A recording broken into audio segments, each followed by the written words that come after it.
आवाज के साथ आसमान में तेज बिजली चमकी। उस अंधेरे में आसमान सूरज की रोशनी की तरह चमका। बरसात के दिन नहीं थे, फिर भी भारी बारिश होने लगी।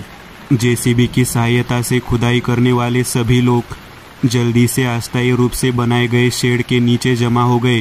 रायगढ़ जिले में एक निर्जन द्वीप पर कच्चे तेल के कुछ भंडार की खोज की गई, इसलिए वहां से तेल निकालने के लिए एक बड़ा प्रोजेक्ट लगाने की तैयारी की जा रही थी। यह द्वीप आकार में छोटा था। कुछ सदियों पहले वहां एक किला था, लेकिन समय के साथ यह विलुप्त हो गया। इसके कुछ अवशेष अभी भी वही थे। उन खंडहरों को हटाकर वहां नई परियोजना की नींव रखी गई। पिछले कुछ दिनों से वहां 10 जेसीबी मशीनें दिन रात चल रही थी। पहली पाली खत्म होने के बाद एक नाव दूसरी पाली के लोगों को लेकर आती थी। उसमें जिन लोगों की शिफ्ट खत्म हो जाती है वो वापस चले जाते हैं। रात के 9 बजे थे। बारिश कुछ कम हो गई है। चूंकि उनकी शिफ्ट 11 बजे तक थी, इसलिए उन्हें आगे की खुदाई करनी थी। अब जहां जेसीबी खड़ी थी वहां कीचड़ था, तो अमित जेसीबी लेकर आगे बढ़ गया। जेसीबी के पीछे और सामने दोनों तरफ बड़ी बड़ी लाइटें लगी थी। वह एक टूटे हुए छोटे पर्वत के पास पत्थरों को एक तरफ धकेल रहा था। अचानक जेसीबी बंद हुई। चाहे उसने कुछ भी किया हो, जेसीबी आगे पीछे हिल नहीं रहा था, लेकिन ऊपर की लाइटें जल रही थी। जब जेसीबी आगे पीछे करने की कोशिश कर रहा था तो अमित का ध्यान शीशे पर गया। उसे जेसीबी के पिछले हिस्से में कुछ हलचल महसूस हुई। उसने दर्पण में ध्यान से देखा और पीछे के बड़े पहिए के पास जमीन से एक हाथ उठता हुआ देखा। यह देखकर वह घबरा गया और चाबी निकालकर इंजन बंद कर दिया। लेकिन जैसे ही इंजन रुका, जेसीबी की लाइटें भी बंद हो गई। उसके चारों ओर अन्य लाइट्स भी थी, लेकिन उनकी रोशनी का थोड़ा सा हिस्सा ही उस तक पहुंचता था। पास में रखी टॉर्च पकड़कर वह उतरा और पीछे आ गया। उसने चारों ओर देखा। जहां उसने हाथ देखा था अब वहां कुछ भी नहीं दिखा। जैसे ही वह नीचे झुका और जेसीबी की ओर देखा, पीछे का एक पहिया अपने आप अपनी जगह पर घूमने लगा। वह चौंक कर पीछे हट गया। उस घूमते हुए पहिए में किसी का चेहरा नजर आ रहा था। उसने अपनी टॉर्च को पहिए पर घुमाया, लेकिन वह इतनी तेजी से घूम रही थी कि वह चेहरा ठीक से नहीं देख सका। अचानक पहिया घूमना बंद हो गया। अमित धीरे धीरे उस पहिए के पास पहुंचा। वह टॉर्च घुमाकर पहिए को देख रहा था कि अचानक टायर से एक इंसान का चेहरा निकला। अमित सदमे में वापस गिर गया। उसने खुद को संभालते हुए दोबारा उस तरफ देखा, लेकिन उसे वहां चेहरा नजर नहीं आया। वह उठ खड़ा हो रहा था तो उसे अगला झटका लगा। वह जेसीबी स्वचालित रूप से जगह पर हिल रही थी। उसके ऊपर की लाइटें अपने आप चालू बंद हो रही थी। अमित का हाथ अपनी जेब पर गया। चाबी अभी भी उसकी जेब में थी। उसे नहीं पता था कि जब चाबी यही थी तो लाइटें कैसे जल गई। वह उठकर वापस दरवाजे पर चला गया। जैसे ही वो ऊपर चढ़कर अंदर घुसा तो वही जम गया। अंदर एक सीट पर एक काली आकृति बैठी है। उसने अपनी टॉर्च अंदर घुमाई, लेकिन अब वहां कोई नहीं था। उसे समझ नहीं आया कि क्या हो रहा है। जो कुछ हुआ उससे वह बहुत भ्रमित हो गया। वह तुरंत अंदर गया और चाबी घुमाई और मशीन चालू हो गई। वह जेसीबी को रिवर्स करने लगा, लेकिन उसी समय उसे पीछे से एक आदमी की चीख सुनाई दी। घबराकर उसने पीछे देखा तो उसे पिछले पहिए के पास कुछ दिखाई दिया। चाबी अंदर रखकर वह नीचे उतर गया। उसके चारों ओर खूब रोशनी थी। वह पिछले पहिए के पास पहुंचा और उसके सामने जो था उसे देखकर चौंक गया। वहां पहिए के एक तरफ एक आदमी का सिर जमीन से ऊपर उठा हुआ था। वह घबरा गया। इससे पहले कि वह सोच पाता कि यह क्या है, उसे चक्कर आ गया और वही गिर पड़ा। कुछ देर बाद उनके काम पर नजर रखने वाला सुपरवाइजर आदित्य वहां आता है। उसने देखा कि अमित वहां पड़ा हुआ है। उसने कुछ लोगों को बुलाया। चेहरे पर पानी की छींटे मारने के बाद अमित को होश आया। उसने घबराकर इधर उधर देखा तो उसे टायर के पास कुछ नहीं दिखा। क्या हुआ अमित? आदित्य ने पूछा। वो वहाँ कुछ है क्या? वहाँ? अमित बोलते बोलते रुक गया। उसने कुछ कहा नहीं। एक काम कर अमित, तू थोड़ी देर बैठ। कुछ ही देर में हमारी शिफ्ट खत्म हो जाएगी तो हम वापस चलते हैं। अमित पास ही एक शेड में बैठा था। कुछ ही देर में दूसरी पाली के लोगों को लेकर नाव आ गई। उन लोगों को उतारने के बाद नाव अमित और अन्य लोगों को लेकर वापस लौट गई। अमित की जगह शेखर उस जेसीबी पर काम करने आया था। वह पुराने खंडहरों को एक तरफ धकेलना चाहता था। उसने जेसीबी चलाकर कई पत्थर हटाए। कुछ ही देर हुई होगी कि वही खटखट की आवाज आई। उसने पीछे शीशे में देखा तो जेसीबी पूरी तरह से एक तरफ गिरी पड़ी थी। वह उतरकर नीचे आ गया। उसका ध्यान टायर पर गया। वह फटकर बैठ गया था। धीरे धीरे इतना सख्त और मजबूत टायर कैसे फट सकता है, उसने खुद से कहा। उसी समय टायर से एक हाथ बाहर निकला।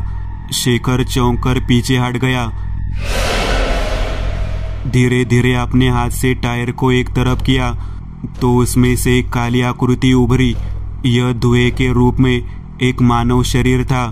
वह दृश्य देखकर शेखर भयभीत होकर दूसरी दिशा में भाग गया। भागते समय वह किसी से टकरा गया। उसने आगे देखा तो वह दूसरी जेसीबी का ड्राइवर था। क्या बात है शेखर, तो ऐसे क्यों भाग रहा है? वो वहाँ। शेखर के मुंह से शब्द नहीं निकल रहे थे। क्या तूने कोई भूत देखा? अचानक बिजली कड़की और जोरदार आवाज हुई। उन दोनों ने आवाज की दिशा में देखा। शेखर जिस जेसीबी पर काम कर रहा था उस पर बिजली गिरी और वो जल रही थी। अरे ये क्या हुआ? शेखर बोला।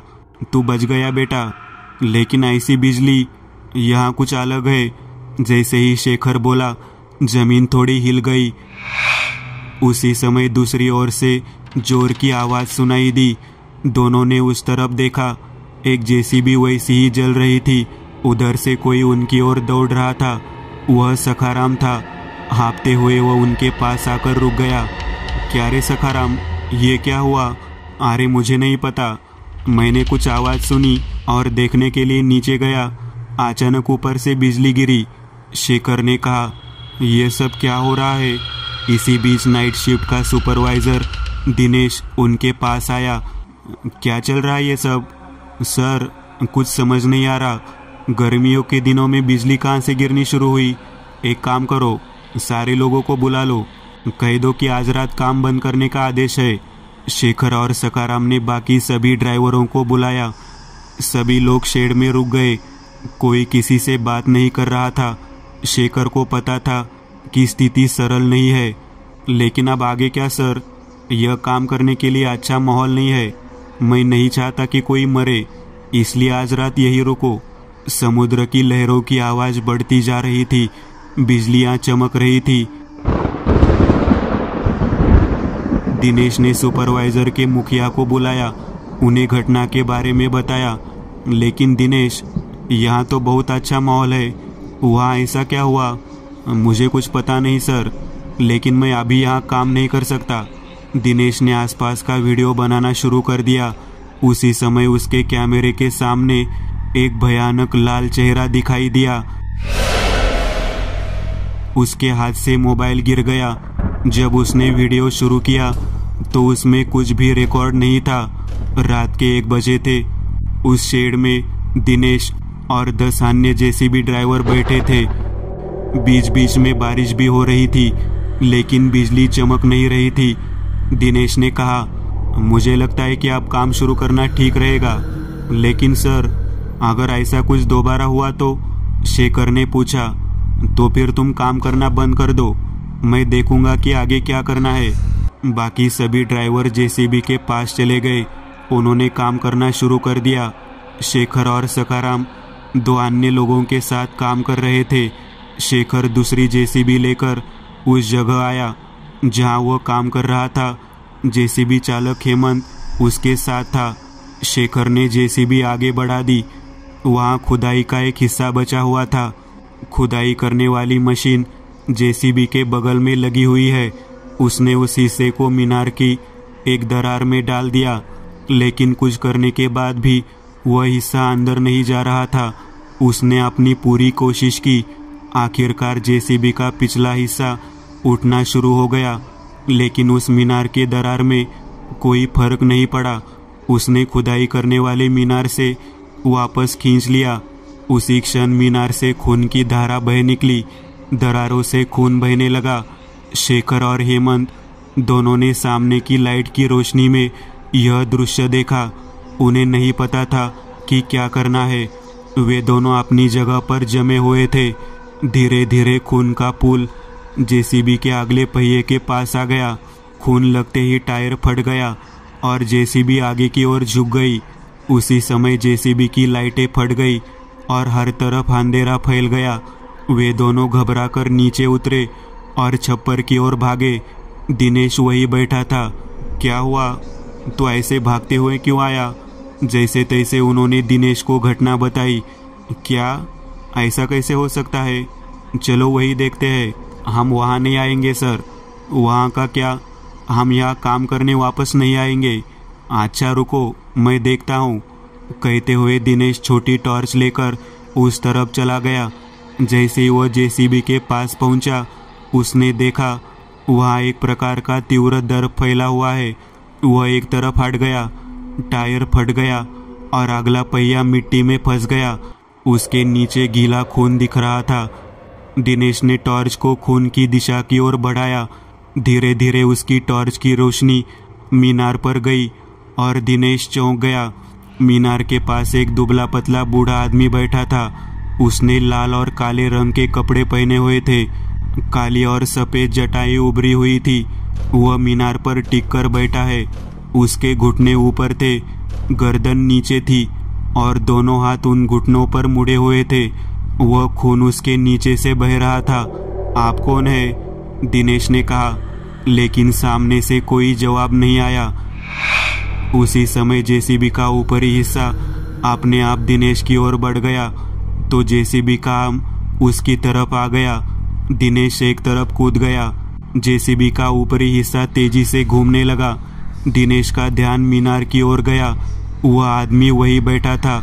वह हिस्सा इतनी तेजी से घूम रहा था कि एक स्थान पर वह पहियों से अलग हो गया और तेज गति से उड़ गया। वहां बैठे बूढ़े की दाढ़ी बढ़ने लगी। वह जमीन से रेंगती हुई दिनेश की ओर आई। खून से सनी दाढ़ी दिनेश के पैरों में लिपटी हुई थी।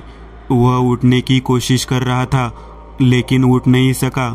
धीरे धीरे उसे बूढ़े की ओर खींचा जा रहा था। वह चीखने की कोशिश कर रहा था, लेकिन उसके मुंह से आवाज़ नहीं निकल रही थी। वह बूढ़े आदमी के बहुत करीब आ गया। वह सीधा हो गया और अपनी पीठ के बल गिर गया। तभी उसका ध्यान उस बूढ़े आदमी पर गया। अब उसकी गर्दन तो उठी हुई थी, लेकिन उसका चेहरा नहीं था। वहाँ केवल मानव खोपड़ी है और वे जटाएं उस खोपड़ी से निकली थी। लेकिन अब वह डर गया था। बूढ़े ने उसे और भी करीब खींच लिया और उसकी आंखों के सामने अंधेरा छा गया। काफी देर बाद भी दिनेश नहीं आया तो शेखर और हेमंत उसे ढूंढने निकले। शेखर के हाथ में टॉर्च थी। उस ओर जाते समय उनकी नज़र जेसीबी के टूटे हुए ऊपरी हिस्से पर पड़ी। ये क्या हुआ? शेखर बोला, अरे मशीन का ऊपरी केबिन ऐसे ही नहीं उड़ सकता, यहाँ कुछ और है। वे दोनों आगे आए। जेसीबी का निचला हिस्सा वही था। थोड़ी देर पहले उन्होंने खून की जो धार देखी थी वह अब लाल काली मिट्टी बन गया था। शेखर को कीचड़ में कुछ पैरों के निशान दिखे।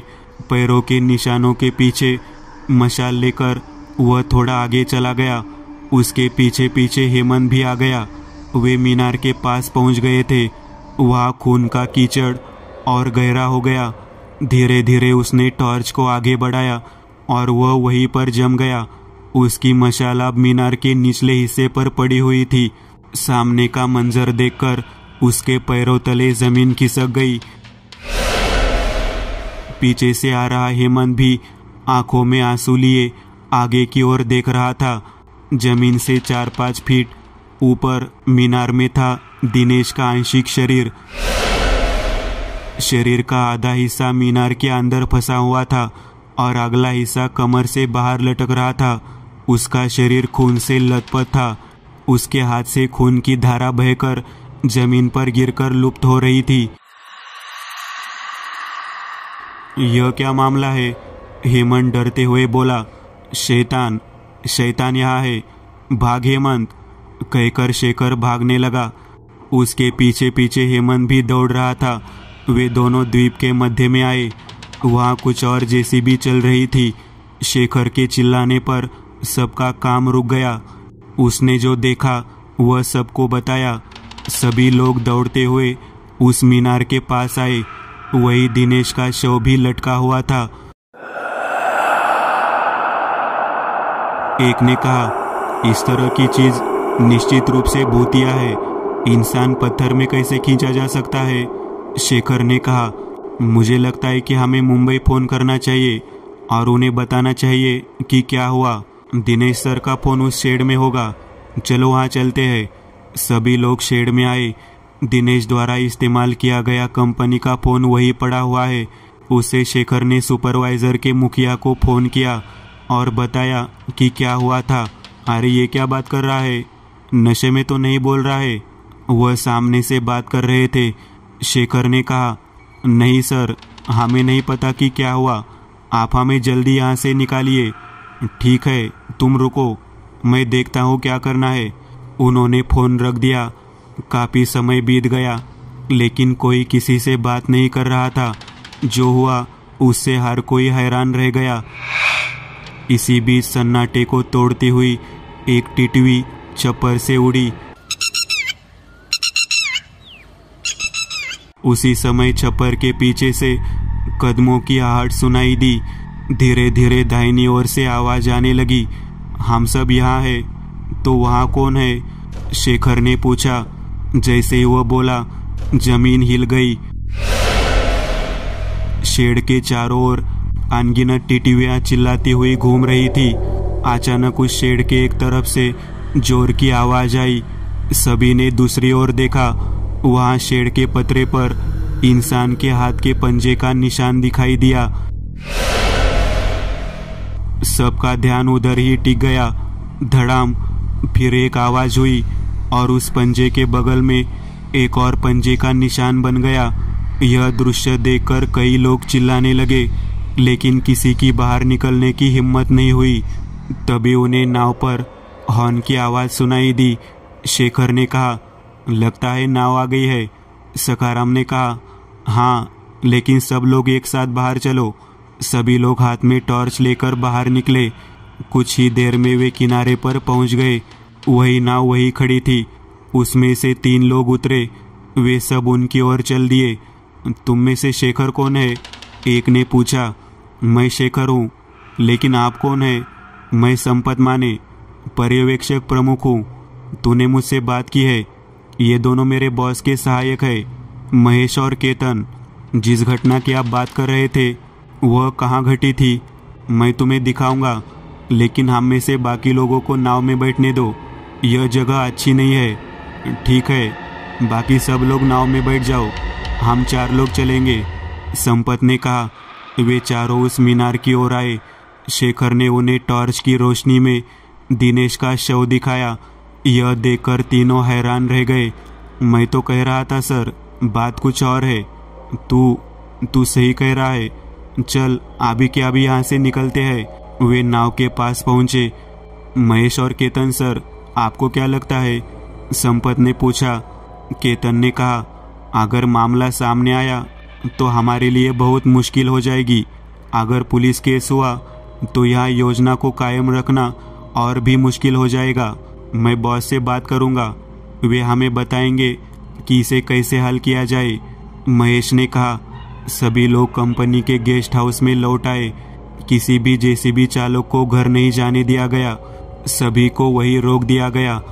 कुछ ही देर में कंपनी का मालिक देशपांडे वहां आ गया।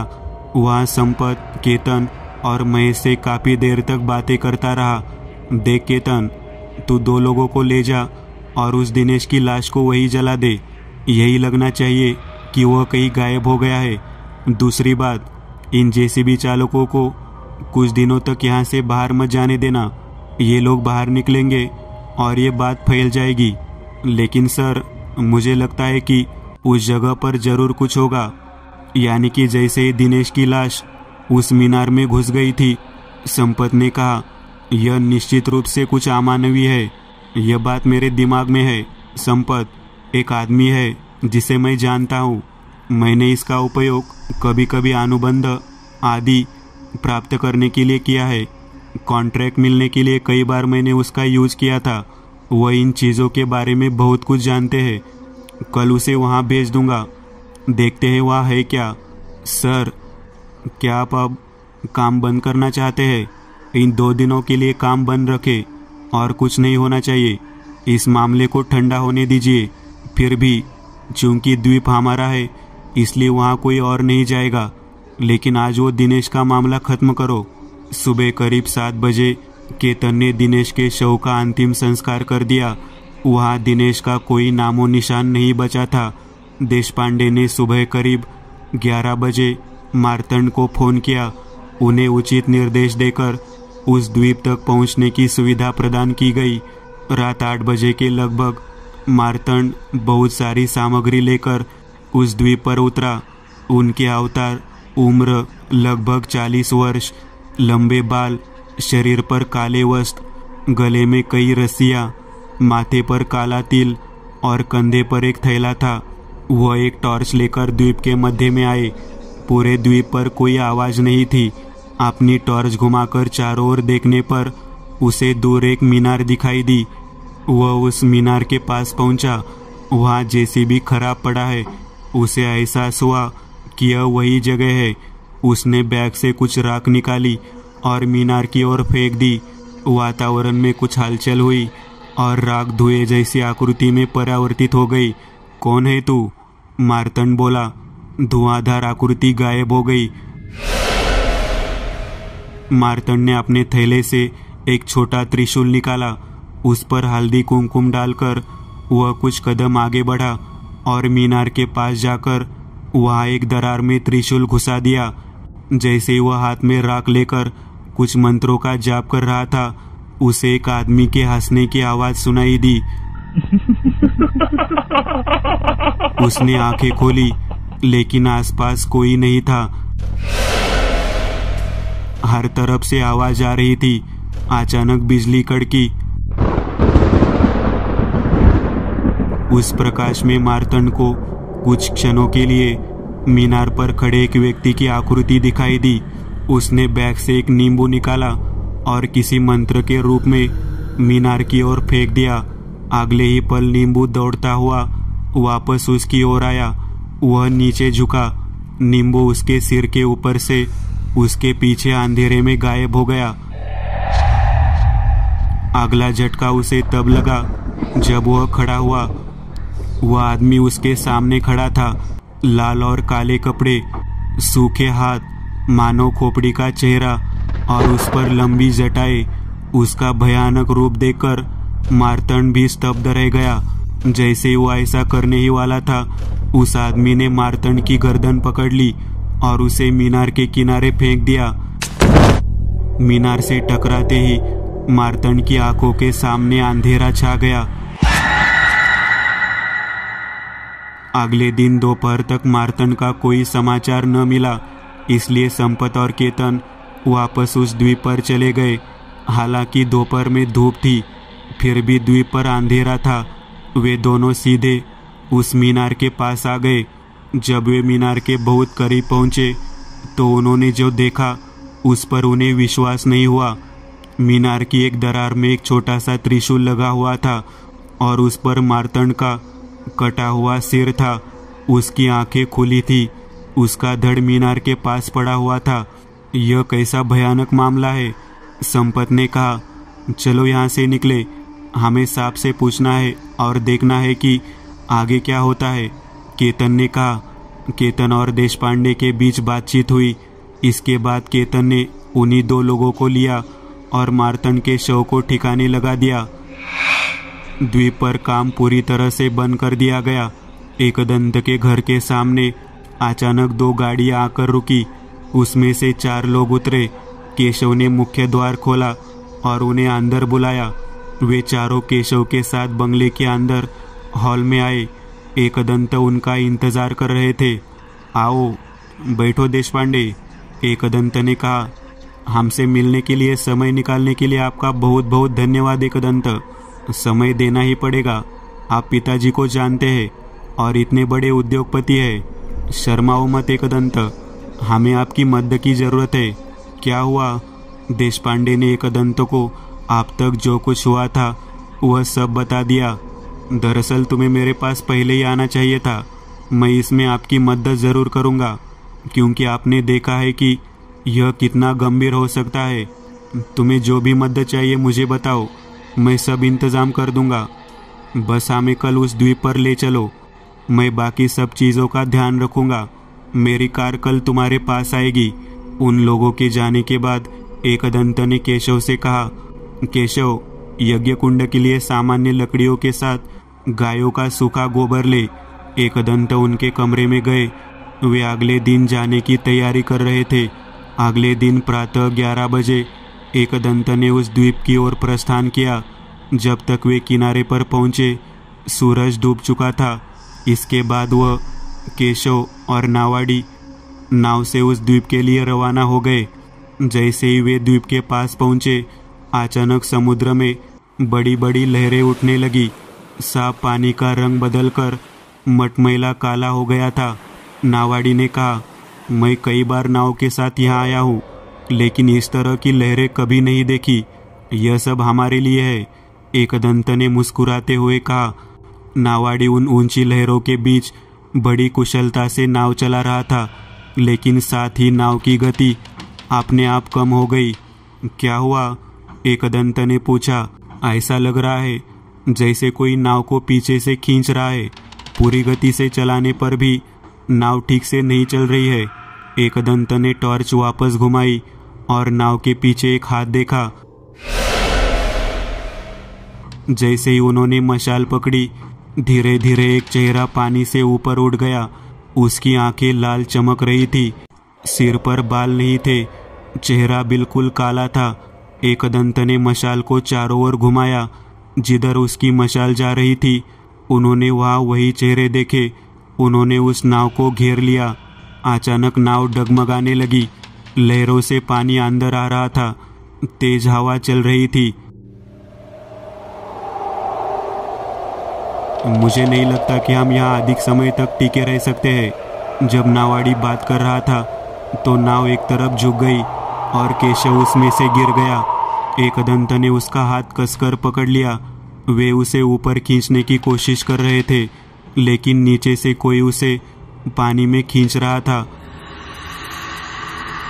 उसने कितनी भी कोशिश की, वो ऊपर नहीं आ रहा था और नाव अभी भी उसी तरफ हिल रही थी।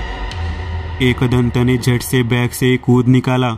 उन्होंने उसे अपने हाथ में लिया और मंत्र बोले और उसे नाव के चारों ओर फेंक दिया।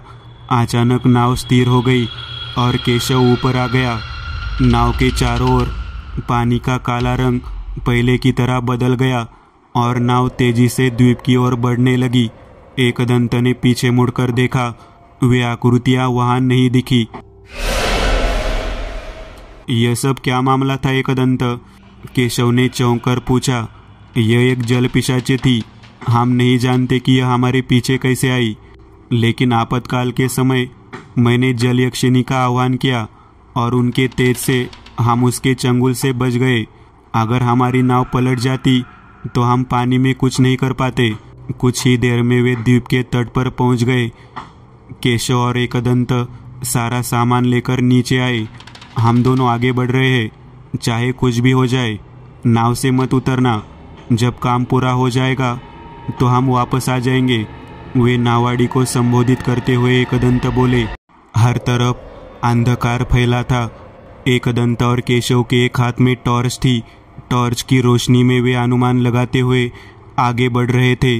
एकदंत, आखिर कहाँ जाना है? केशव ने पूछा। ये सारी घटनाएं उस मीनार के पास घटी थी। केशव, तो जरूर वहाँ कुछ होगा। जब वे चल रहे थे तो अचानक उन्हें जमीन पर कुछ पड़ा हुआ दिखाई दिया। अंधेरा होने के कारण वे समझ नहीं पाए कि यह क्या था। उस पर टॉर्च जलाकर एकदंत आगे आए। वो एक बैग था और उसमें कुछ हलचल हो रही थी। एकदंत ने पास पड़ी एक छड़ी उठाई और थैला खोला और टॉर्च अंदर घुमा दी। वे चौंक गए। अंदर उस मार्तंड का मस्तक था। टॉर्च की रोशनी में चमकती उसकी खुली आंखें एकदंत पर टिकी थी। चेहरे पर अजीब मुस्कान थी। एकदंत को मामला समझ आया। उन्होंने छड़ी गिरा दी और थैले से एक ऊद निकाला। उन्होंने कुछ मंत्र कहकर उस थैले पर फेंक दिया। उसी समय वह बैग वहां से गायब हो गया। वास्तव में यह क्या है एकदंत? केशव, हमें डराने की कोशिश चल रही है, एकदंत ने मुस्कुराते हुए कहा। वे अस्थायी रूप से मीनार के पास पहुंचे। वहां एक टूटी हुई जेसीबी पड़ी है। वे उसके एक ओर से आगे आए। वह विशाल मीनार उनके सामने खड़ी थी। एकदंत ने अपने थैले से एक नारियल निकाला। इस पर नरक्याऊद फेंककर कुछ मंत्र बोले और नारियल मीनार से जा टकराया। उसी समय उसमें से लाल रंग का पानी निकला। तू जो भी है, यह तेरी जगह नहीं है, यहाँ से चला जा। एकदंत इस प्रकार बात कर ही रहे थे कि बिजली चमकी और एकदंत से कुछ दूरी पर आग जल उठी। बहुत सी टिटवियां उनके चारों ओर इकट्ठा हो गई। उसकी कर्कश आवाज से आसमान गूंज उठा। अचानक जमीन हिल गई। मीनार से एक धुंधली काली आकृति निकली, जिसके पीछे मीनार में एक छेद था जो एकदंत की ओर तेजी से बढ़ रहा था। वे झट से नीचे झुक गए। छेद वापस जाकर गिर गया। अनगिनत टिटवियां जमीन पर उतरी और धीरे धीरे उनकी ओर आने लगी। उसी समय मीनार में कुछ हलचल हुई। एकदंत ने मशाल उस ओर घुमा दी। उस मीनार से एक आदमी की कमर से नीचे का हिस्सा बाहर निकला। वह एकदंत की ओर चल पड़ा। एकदंत, यह क्या है? केशव, यह उस दिनेश का आंशिक धड़ है। जल्दी से मेरे बैग में रखा खंजर दे। एकदंत ने अभिमांत्रित तलवार हाथ में ले ली। उन्होंने कोई मंत्र पढ़कर खंजर आधे शरीर की ओर फेंका। जैसे ही वह खंजर उस पर लगा, वह शरीर हवा में गायब हो गया। उस मीनार पर चढ़ने के लिए एक तरफ सीढ़ियां बनी हुई थी। इस पर बहुत सारे पेड़ उगे हुए हैं, लेकिन सीढ़ियां बरकरार थी। एकदंत और केशव उन सीढ़ियों के पास आए। जैसे ही वो वहां से ऊपर चढ़ने लगे तो वहीं पर जम गए। उन सीढ़ियों के बीच में कोई बैठा था। एकदंत ने उस पर मशाल घुमा दी। बूढ़ा वही बैठा था, लाल और काले कपड़े, खोपड़ी वाला चेहरा और उस पर वो लंबी जटाएं। वो अवतार देखकर केशव भयभीत हो गया। अचानक एकदंत के पैरों के नीचे की सीढ़ियां कांपने लगी। आगे क्या होगा इसका अंदाजा लगाकर एकदंत ने झट से अपने थैले से भंडारा निकाला और कुछ मंत्र पढ़कर उसकी ओर फेंक दिया। कुछ क्षणों के लिए हवा में चिंगारियां उड़ी और बूढ़ा गायब हो गया। इसका फायदा उठाकर वे दोनों मीनार के टॉप पर आ गए। एकदंत ने थैले में से तगर वृक्ष का चूर्ण निकाला। चूर्ण से उन दोनों के चारों ओर एक अखाड़ा बना दिया। उस अखाड़े में उन्होंने पिशाच वेद रखा और अपनी आंखें बंद कर ली।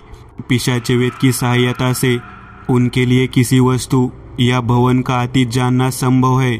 उसका उपयोग करके उन्होंने उस मीनार का अतीत देखना शुरू कर दिया। कुछ समय बीता होगा कि मीनार पर वो टिटवियां जमा हो गई, लेकिन जैसे ही उन्होंने अखाड़े को छुआ, वे हवा में गायब हो गई। मीनार पर काले बादल छा गए थे। अखाड़े के चारों ओर असंख्य बिजलियां गिर रही थी। एकदंत ने आंखें खोली। केशव, यहाँ गाय का सूखा गोबर लगा। आते वक्त मैंने तुमसे गन्ना लेने को कहा था। उन्हें उनके बीच में रख दे और होली जला दे। एकदंत, होली यहाँ? हाँ केशव, जैसा मैं कहूँ वैसा कर। केशव ने गायों को उसी घेरे में ढेर कर दिया। होली की सारी सामग्री निकालकर अच्छी तरह सजा दी और होली जलाई। फिर एकदंत उसके सामने बैठकर जाप करने लगे। उनका मंत्र उच्चारण काफी देर तक चलता रहा। वे समय समय पर होली में कुछ ऊत डालते रहे। होली में अचानक आग भड़क गई। आग काफी ऊपर तक बढ़ने लगी। उस धधकती अग्नि ने स्त्री का रूप धारण कर लिया। उस टावर से काली आकृति निकली और आग की लपेटों में समा गई। आग फिर सामान्य हो गई। मीनार पर जमा बादल और टिटवियां गायब हो गई। अब माहौल खुला लग रहा था। एकदंत खड़े हो गए। उन्होंने मीनार पर हाथ रखकर माफी मांगी और कहा, केशव, यहाँ का काम पूरा हो गया है, चलो यहाँ से चलते हैं। वे दोनों सारा सामान लेकर नाव पर वापस आ गए। नावाड़ी उनका इंतजार कर रहा था। सारा सामान अंदर रखकर वे वापस मुख्य तट की ओर चल पड़े। देशपांडे ने पास के एक बड़े गांव में एक अच्छे होटल में उनके रहने की व्यवस्था की। वे रात को उस होटल में पहुंचे। फ्रेश होने के बाद एकदंत ने थोड़ा खाया। फिर देशपांडे से बात करने के बाद सोने चले गए। अगली सुबह देशपांडे, केतन, महेश और संपत होटल के बैठक कक्ष में मिले। वहाँ चाय नाश्ते के बाद वे बातें कर रहे थे। एकदंत, क्या तुम ठीक ठाक बता सकते हो कि वहाँ क्या हो रहा था? देशपांडे ने पूछा। हाँ, चेटक्या था वहाँ। चेटक्या? यह क्या मामला है? वह एक सिद्ध तांत्रिक था। उसका नाम चेटक्या था। लेकिन क्या वह भूत उसका था? मेरा मतलब है, कैसे? एकदंत द्वारा बताई गई कहानी कुछ इस प्रकार थी।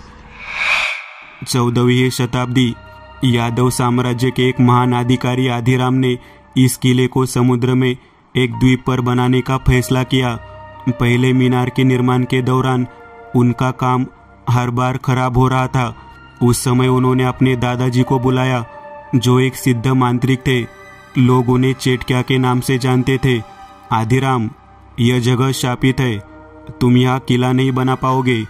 चेटक्या ने जगह देखकर कहा, लेकिन पिताजी, मैं किसी भी तरह से यहाँ एक किला बनाना चाहता हूँ। तो सुन, यहाँ तुझे एक सिद्ध तांत्रिक को मीनार के नीचे जिंदा दफनाना होगा। इसके अलावा यह काम आदमी को अपनी मर्जी से करना चाहिए। लेकिन पिताजी, ऐसा कोई व्यक्ति खुद को दफनाने के लिए क्यों तैयार होगा? मैं तेरे लिए यह करूँगा। मेरा कितना जीवन बचा है। मैं चाहता हूँ कि मेरा ज्ञान इस राज्य के लिए उपयोगी हो। पहले तो आदिराम ने साफ मना कर दिया, लेकिन कुछ दिनों बाद चेटक्या ने उसे मना लिया। जब काम शुरू हुआ तो चेटक्या हाथ में घड़ा लेकर आदिराम के पास आया। इसमें उसका खून था। याद रखना अभिराम, उस मीनार के पास मेरी घूमटी बांध। इसे बनाते समय मेरे खून को चूने के साथ मिला दे। शायद मेरी आत्मा पिशाची योनि में चली जाएगी। जब तक वो घूमती है, मेरी आत्मा किसी को परेशान नहीं कर सकेगी। चेटक्या को उस मीनार के नीचे जिंदा दफना दिया गया था। फिर वह मीनार जोर शोर से खड़ा हो गया, जिसके साथ ही उसके आधार के चारों ओर एक बहुत मजबूत घूमटी बनाई गई, जो आसानी से किसी भी चीज से नहीं टूटेगा। बाद में उन्होंने किले का निर्माण पूरा कराया। कुछ वर्षों के बाद यादवों का राज्य समाप्त हो गया। बाद के सल्तनत में किले की उपेक्षा की गई। चूंकि किले पर पानी का स्रोत सूख गया, इसलिए बाद के समय में किसी भी शासक ने किले का उपयोग नहीं किया। इस प्रकार धीरे धीरे वह किला ढह गया, लेकिन उसका मीनार कभी नहीं गिरा। इतना कहने के बाद एकदंत आगे बोले, आप लोगों ने काम करते समय घूमटी तोड़ दी और ये सब शुरू हो गया क्योंकि चेटक्या की आत्मा पिशाची योनि में चली गई थी। देशपांडे ने कहा, हमें बिल्कुल भी अंदाजा नहीं था कि ऐसा कुछ होगा। लेकिन वह पिशाच कौन था जिसे हमने पानी में देखा था? केशव ने पूछा। केशव, वह एक चेटक्या मांत्रिक था। उसकी मृत्यु के बाद उसके पास ये जल पिशाचे थे। वे पिशाच हमें रोकने आए थे। चूंकि चेटकिया सचेत है, हम उसके प्रति कठोर हो सकते हैं, लेकिन उसी समय मैंने जलवासिनी यक्षिनी का आह्वान किया। इस प्रकार की यक्षिनी जल में रहती है। उसने उन भूतों को हमसे दूर भगाया। और फिर आपने मीनार पर क्या किया? होली कैसी? केशव, संपत ने मुझे बिजली आदि का वर्णन किया तो मैं केवल कल्पना ही कर सका कि जो कुछ भी है वह बहुत शक्तिशाली है। पारंपरिक तकनीकें उसे रोकने में काम नहीं आती। कल होली भी थी, इसलिए मैंने इस दिन का सदुपयोग करने का निर्णय लिया। वह कैसे? एकदंत द्वारा बताई गई कहानी कुछ इस प्रकार थी। केशव, भागवत पुराण में वर्णित है, जब इंद्र ने महादेव की तपस्या तोड़ने और पार्वती के प्रति अपना प्रेम जगाने के लिए कामदेव से विनती की तो कुबेर ने उनकी मदद के लिए ज्वाला यक्षिनी को उनके साथ भेजा। लेकिन कामदेव अति आत्मविश्वासी होने की वजह से आगे बढ़ गए। जब उसने महादेव पर मदन बाण चलाया तो महादेव की तीसरी आंख ने उसे भस्म कर दिया। लेकिन उसी समय उनकी पत्नी रति और ज्वाला यक्षिनी वहां आ गई। रति की जीत के कारण महादेव ने कामदेव को पुनर्जीवित कर दिया। उस दिन होली थी। ज्वाला यक्षिनी व्यतीत है कि वह पहले कामदेव की जान नहीं बचा सकी। उस समय उसने रति से पूछा, मैं पहले तुम्हारे पति की जान नहीं बचा सकी, इसलिए मैं तुम्हें अपनी ओर से कुछ देना चाहती हूँ। तब रति ने कहा, आपको कुछ ऐसा करना चाहिए जिससे इस होली के दिन कामदेव का स्मरण हो। इस पर ज्वाला यक्षिनी ने कहा, आपसे जब भी होली जलेगी उसमें मेरी सुगंध होगी। जो कोई भी मुझे सही तकनीकी माध्यम से बुलाएगा मैं उसकी मदद करूंगी। इससे सभी को याद आ जाएगा कि आप क्या हुआ था। इतना कहकर एकदंत रुक गए तो आपने उस मीनार पर ज्वाला यक्षिनी का आह्वान किया। केशव ने कहा, हाँ, क्योंकि उस मीनार में चेटकिया ने अपना बलिदान दिया। इससे उसकी आत्मा बहुत शक्तिशाली हो गई। मैं ज्वाला यक्षिनी का आह्वान करने की तकनीक जानता था, लेकिन आज मैंने पहली बार इसका इस्तेमाल किया। मेरे बुलाने पर वो आई और चेटकिया को अपने वश में कर लिया। तो आप सभी अनुष्ठानों के बाद उस मीनार के पैर छुए। हाँ केशव, ऐसे बहुत कम लोग होते हैं जो अपने राज्य के लिए ऐसा त्याग करते हैं। वास्तव में आपने जो कहा वह बहुत असाधारण है। वास्तव में यह हमारी गलती है। देशपांडे, मैं तुम्हें सलाह देता हूँ, उस मीनार की मरम्मत करो और उसे वैसे ही रखो। हाँ बिल्कुल, मेरे मन में यही था। हम उस मीनार को तोड़े बिना ही वहाँ एक प्लॉट बनाएंगे। मैंने तो अपना काम कर दिया, लेकिन दिनेश मार्तंड के साथ जो हुआ उसे तुम्हें छुपाना नहीं चाहिए था। मुझे आशा है कि आप इसका समाधान अवश्य निकालेंगे। निश्चित रूप से एकदंत, हुआ मामला तो हम दुनिया के सामने नहीं ला सकते, तो हम कंपनी से कुछ अच्छा करने की कोशिश करेंगे। दोपहर को एकदंत होटल से बाहर निकले और वापस पुणे चले गए, लेकिन उनकी यात्रा हमारे साथ जारी है, अज्ञात की ओर। दोस्तों, आज के लिए बस इतना ही। अगर आपको यह कहानी अच्छी लगी हो तो लाइक कीजिएगा। आप में से कई लोग बिना लाइक किए भाग जाते हैं। अगर आपने वीडियो को लाइक किया तो मुझे अच्छा लगेगा और ऐसी ही डरावनी कहानियाँ बनाने के लिए मुझे एनर्जी मिलेगी। तो लाइक ज़रूर करिएगा और अभी तक आपने चैनल को सब्सक्राइब नहीं किया तो तुरंत सब्सक्राइब करिएगा और बगल वाली घंटी को दबाना ना भूलिएगा।